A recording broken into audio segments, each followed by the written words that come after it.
The voicemail was already old when Daniel Reeves heard it for the first time. He found it by accident while clearing out his mother's phone after her stroke, scrolling through weeks of missed calls and automated reminders. The message had no timestamp attached, just a clipped, neutral voice repeating the same sentence twice, as if unsure it had been heard. "Mr. Reeves, this is a courtesy notice. Your appeal window has expired." Daniel stared at the screen, confused. His mother had never filed an appeal for anything.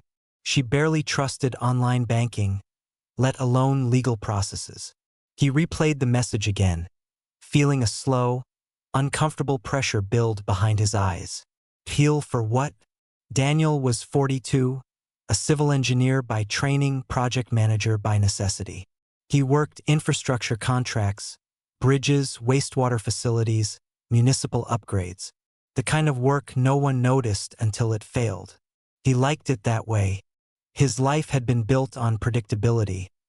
Spreadsheets that balanced, inspections that passed, systems that behaved the way systems were supposed to. His mother's life, however, had quietly unraveled over the past year. It started with her prescription coverage changing without notice.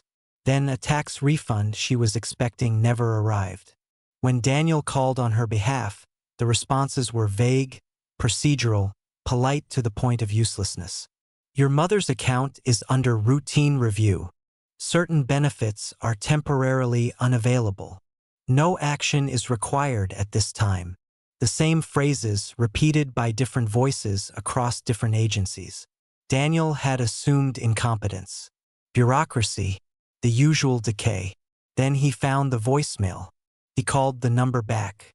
It didn't ring. It didn't go to voicemail. It simply disconnected. Daniel began asking questions. He requested his mother's records, medical, financial, administrative. The responses arrived slowly and incompletely. Documents redacted without explanation. Files missing entire date ranges. One agency claimed records didn't exist. Another referenced them casually in a letter sent the same week. The inconsistencies bothered him more than the denials. Daniel was trained to spot load imbalances, stress fractures, failure points that didn't announce themselves until too late. And something about this felt like a structure bearing weight it wasn't designed to carry. The first time Daniel's own name appeared in the process, he barely noticed. A background verification delay for a contract renewal. A minor inconvenience. It resolved itself within days. He moved on. The second time he noticed a request for additional documentation from a lender he'd worked with for years. Perfect credit. Stable income. No justification given. The loan wasn't denied, it simply stalled. The third time, Daniel understood something was wrong. He received a notice from his employer's compliance department asking him to disclose any relevant administrative disputes involving immediate family members. It wasn't mandatory, but it was strongly encouraged. Daniel stared at the email, feeling the edges of his orderly life begin to blur. He hadn't disclosed anything because, until now, there had been nothing to disclose. No lawsuits, no charges, no formal disputes, just friction. He scheduled a meeting with compliance. The conversation was brief and carefully worded. "We're not accusing anyone," the officer said. "We just need to understand exposure." "Exposure to what?" Daniel asked. The officer paused, choosing words. "To unresolved flags." That was the first time anyone said the word out loud. Flags.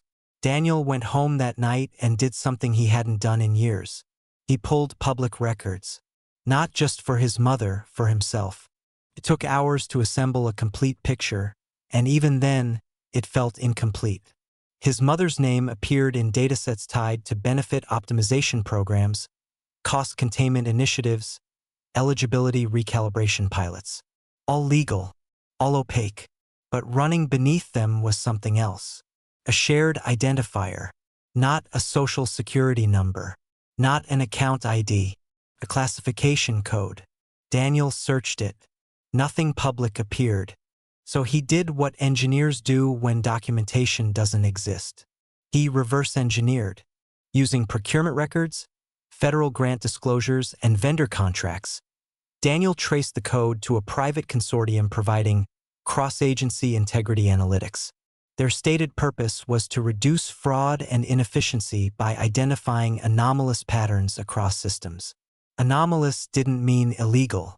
It meant unexpected. Daniel's mother hadn't committed fraud. She had simply lived in ways the system didn't predict. Irregular income, periods of cash-only transactions, medical costs that didn't align with actuarial expectations, variance. And variance, Daniel realized, was expensive. The appeal window mentioned in the voicemail suddenly made sense. There had been a process. She just hadn't known it existed. Daniel contacted the consortium. They didn't respond. Instead, his access to certain public datasets began timing out. Queries that once returned results now failed silently. A professional forum he moderated removed his permissions without explanation. The system wasn't confronting him. It was adapting around him. Daniel felt a creeping sense of recognition. This wasn't about punishment. It was about correction. Systems correcting for outliers the same way bridges redistribute load when a beam weakens. Except the beam was a person. His mother's condition worsened. Her care options narrowed inexplicably. Facilities that once had availability now didn't. Insurance authorizations delayed until deadlines passed. Daniel escalated. He wrote formal letters, filed information requests, cited statutes. Each escalation produced the same outcome: polite acknowledgement, followed by increased friction elsewhere. His employer called him in again. "This is becoming a concern," they said carefully. "Not legally, operationally." Daniel asked the question he'd been avoiding. "Are you telling me my job is at risk?" The answer came after a pause. "We're saying the system doesn't like unresolved instability." That night, Daniel sat in his car outside the hospital parking lot and realized something that made his stomach drop. The system wasn't targeting his mother. She was already contained. It was watching him to see what he would do and whether that behavior needed to be managed too. Daniel tried to do everything the right way first. That was his instinct, trained into him by years of dealing with permitting offices, inspectors, and regulatory boards. You follow procedure. You document. You escalate carefully. Systems respond to order. Except this one didn't. He filed a formal appeal on his mother's behalf, citing the lack of notification, the missing records, the undocumented review process. The response arrived 12 days later, addressed to his mother but copied to him. Appeal denied. Insufficient grounds. Determination stands. No explanation of the determination. No reference to what had been appealed. Just a closure. Daniel felt a quiet anger settle in, the kind that didn't spike but spread. He called the number listed at the bottom of the letter. It rang twice, then routed him through 3 automated menus before disconnecting. That same afternoon, his security clearance for a municipal project was downgraded from full to provisional. Again, no accusation, just a status change, pending review. His supervisor assured him it was probably temporary, but reassigned one of Daniel's responsibilities to avoid delays. Daniel watched something subtle happen over the next 2 weeks. People stopped pushing back on his behalf. Not because they didn't care, but because doing so seemed to generate more problems than it solved. His supervisor stopped asking questions. HR stopped responding promptly. Vendors who once returned his calls within hours now took days. The system was teaching everyone around him the same lesson. Distance yourself. Daniel decided to stop escalating and start observing. He mapped every interaction, every delay, every silent failure. He overlaid timelines and discovered something chilling. Friction increased not when he accused the system, but when he clarified it. Requests for explanation were punished more than outright complaints. Curiosity was the real trigger. He stopped making noise and instead changed behavior. He applied for access. Using his engineering credentials, Daniel requested temporary read-only access to a regional data sharing initiative tied to infrastructure funding. Normally, approval took weeks. His request cleared in 2 days. That should have worried him. Inside the platform, Daniel found what he'd suspected. His mother's classification wasn't unique. Thousands of individuals were quietly categorized under various optimization frameworks. Some related to healthcare utilization, others to tax efficiency, others to benefit sustainability. Each framework was defensible on its own. Together, they formed something else. Parallel adjudication layer. There were no judges, no juries, no verdicts, just thresholds. And once you crossed them, life became administratively heavier. Daniel found the internal note attached to his mother's profile. Not a judgment, not a reason, a recommendation. Subject exhibits non-aligned utilization patterns. Monitor for downstream variance through immediate family. Daniel read that sentence over and over, feeling something cold settle behind his ribs. Immediate family. This had never been just about his mother. He followed the trail further and found his own profile newly generated. Sparse but growing. Employment sector. Education. Financial behavior. Civic engagement. Predictive outline. He wasn't flagged yet, but he was being modeled. The realization hit him hard. The system didn't wait for wrongdoing. It prepared responses in advance, the same way engineers overdesign bridges for loads that might never come. Daniel closed the platform and sat in silence. If he pushed harder, he'd confirm the model's prediction. If he backed off, his mother would continue to deteriorate inside a system she couldn't see. There was no option that didn't produce loss. His phone rang that evening. Unknown number. "Mr. Reeves," a man said calmly. "This is a courtesy call. You've been accessing shared analytical resources tied to federal infrastructure grants." "Yes," Daniel replied carefully. "All authorized." "Correct," the man said. "We simply want to ensure you understand the scope of those systems." "And what is that scope?" Daniel asked. A pause. "They are not designed for individual intervention," the man said. "They function best when left undisturbed." Daniel almost laughed. "You're telling me to stop looking." "I'm telling you," the man replied, "that looking has consequences." The call ended. That night, Daniel sat beside his mother's hospital bed, listening to the steady rhythm of machines that kept her stable but not improving. He thought about systems again. How they were designed to preserve themselves first. How anything that introduced inefficiency, human or otherwise, was treated as a problem to be solved. He realized something else then. The system had already decided what his mother was worth. Now it was calculating the cost of him, and soon it would choose the cheaper option. Daniel stopped trying to save his mother first. That decision felt monstrous the moment it crystallized, but he understood it the same way engineers understand controlled failure. If you don't isolate the overload, the entire structure collapses. His mother was already trapped inside the system's acceptable loss margins. Anything he did on her behalf now only increased his own profile weight. And the system was watching his weight closely. So Daniel did the one thing it wasn't optimized to handle. He complied. He withdrew every pending appeal. He stopped calling agencies. He stopped requesting records. He canceled meetings with legal aid groups he'd contacted quietly. Within days, the friction eased slightly. Not enough to feel like relief, but enough to confirm the system was responsive to behavior changes. His score stabilized. That was when he moved. Using his provisional access, Daniel began working indirectly. Not on cases, not on people, but on infrastructure. He focused on how optimization frameworks were justified to municipalities and contractors.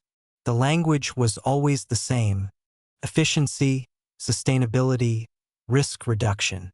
No mention of individual outcomes. No accountability for false positives. Daniel proposed a minor reporting enhancement tied to a wastewater project his firm was managing. A compliance addendum requiring cross-agency analytics vendors to disclose aggregate error rates. Nothing personal, nothing actionable, just transparency at scale. The proposal passed. It was too small to flag, but it forced something important. For the first time, the system had to quantify itself. The initial report was buried deep in a quarterly disclosure. Daniel almost missed it, but when he saw the numbers, his breath caught. False positive variance wasn't negligible. It was structural. Entire classes of people, elderly, low-income, non-standard earners, were being misclassified at rates high enough to matter. The system had compensated by normalizing the error. Acceptable loss. Daniel shared the report internally, framing it as an engineering concern. Load distribution, misaligned thresholds, long-term instability. The response was immediate and unmistakable. His access was revoked completely. Not gradually, not politely, gone. His employer called him into a closed-door meeting the same afternoon. "We've been advised to suspend your involvement in federally adjacent projects," HR said carefully. "This isn't disciplinary." "Then what is it?" Daniel asked. The answer came quietly. Containment. Daniel felt a strange calm settle over him. He'd expected this. What he hadn't expected was how fast it would spread. His professional license renewal was delayed. His insurance premiums spiked. A travel authorization for a conference he'd already paid for was rescinded. Friends stopped returning messages. Not out of fear, but because interacting with him now seemed to generate paperwork. The system was isolating him socially, not by force but by inconvenience. His mother died 3 weeks later. Not dramatically, not as a consequence anyone could point to. She passed quietly in her sleep after a routine procedure was postponed twice due to authorization backlog. Daniel stood alone in the hospital room afterward, staring at the machines that had kept her alive just long enough to justify not saving her. He understood something then that broke whatever resistance he had left. The system didn't kill people. It allowed them to become too expensive to keep alive. Daniel filed the death paperwork himself. Every form felt heavier than it should have. Each signature another data point. At the bottom of one form, almost as an afterthought, was a checkbox. "Would you like to submit feedback regarding this process?" Daniel laughed out loud. 2 days later, a man came to his apartment. "No bye." No threat, just a quiet presence. "You've created unnecessary visibility," the man said, standing near the doorway. "We're here to resolve that." "I didn't break any laws," Daniel replied. "Correct," the man said. "That's what makes this complicated." The offer was simple. Consulting role. Non-public. Well-paid. No authority. No access. No advocacy. In exchange, Daniel would stop. Not speak. Not publish. Not interfere. Just exist quietly. "And if I don't?" Daniel asked. The man met his eyes. "Then your life will continue exactly as it is now." Daniel understood the threat immediately. No arrest. No charges.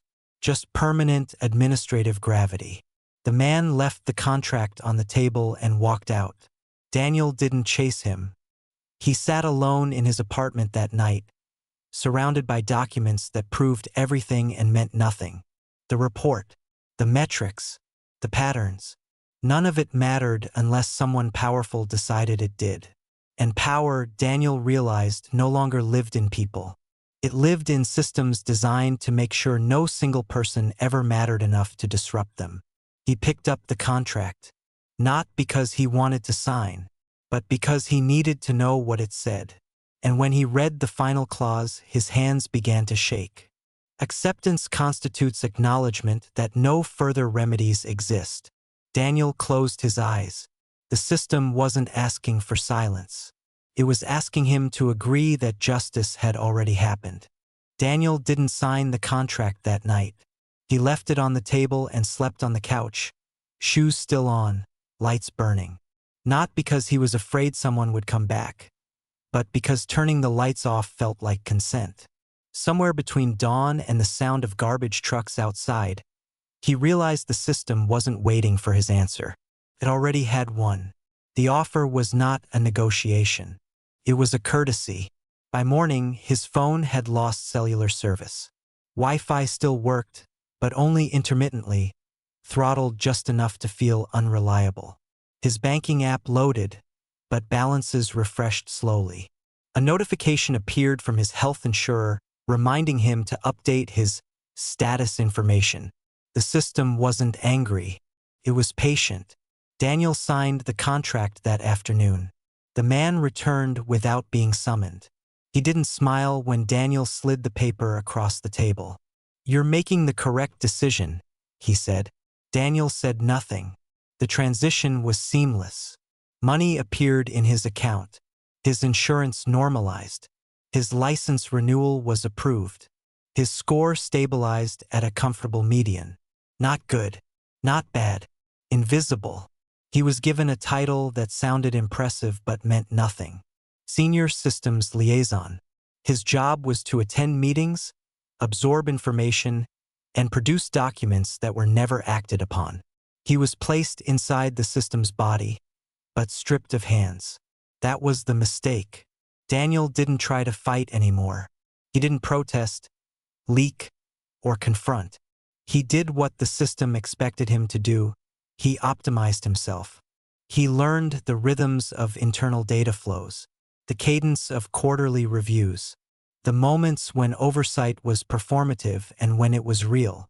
He learned which reports were read and which existed only to justify funding. He learned the difference between red flags and tolerated anomalies. And most importantly, he learned how memory worked. The system didn't remember people. It remembered patterns. Individual harm vanished quickly, but structural inconsistencies lingered like echoes. Daniel began introducing tiny inconsistencies. Nothing dramatic, nothing traceable. Slight misalignments between datasets that forced reconciliation audits. Not failures, questions. Every question generated documentation. Every document generated metadata. Every metadata point lived longer than the event that created it. Daniel never named names. He never advocated. He just ensured that the system was forced to look at itself more often than it liked. Months passed. Then a year. A federal oversight committee quietly expanded its mandate. A pilot program was paused, pending review. An analytics vendor lost a contract without explanation. No headlines. No justice. But friction increased. The system began to feel slower. Daniel's mother was never mentioned again. Her file was closed, archived, compressed. But Daniel had learned something she never had the chance to. The system could absorb dissent, but it struggled with inefficiency. One evening, Daniel received an automated message, no sender, no explanation. "Your role is being reevaluated." He understood immediately. The system had detected him, not as a threat, as a cost. The man returned one last time. "You've introduced noise," he said. "Unnecessary complexity." "I followed the rules," Daniel replied. "Yes," the man said. "You did. That's the problem." The offer this time was different. Early retirement. Non disclosure. Complete severance. Daniel looked at the man and felt something he hadn't felt since before his mother got sick. Relief. He accepted. Daniel disappeared quietly. No scandal. No exposure. His name faded from internal directories. His access keys expired. His metrics normalized back into the average. But the noise he introduced didn't disappear with him. The inconsistencies remained. Years later, a young analyst flagged a persistent inefficiency no one could fully trace. Reports referenced older reports. Metrics cited deprecated models. Accountability loops pointed inward instead of down. A system designed to erase individuals had developed a faint, incurable stutter. Daniel never saw the impact. That wasn't the point. He moved to a small town, took a teaching job, told his students about systems, incentives, and unintended consequences. He never mentioned his mother, never mentioned compliance scores. Sometimes, late at night, he wondered if it had been worth it. Then he remembered the checkbox on the hospital form. Would you like to submit feedback regarding this process? Daniel smiled. He had, not loudly, not heroically, but permanently enough that the system would never fully forget it had once been wrong, and that, he realized, was the only kind of victory it couldn't erase.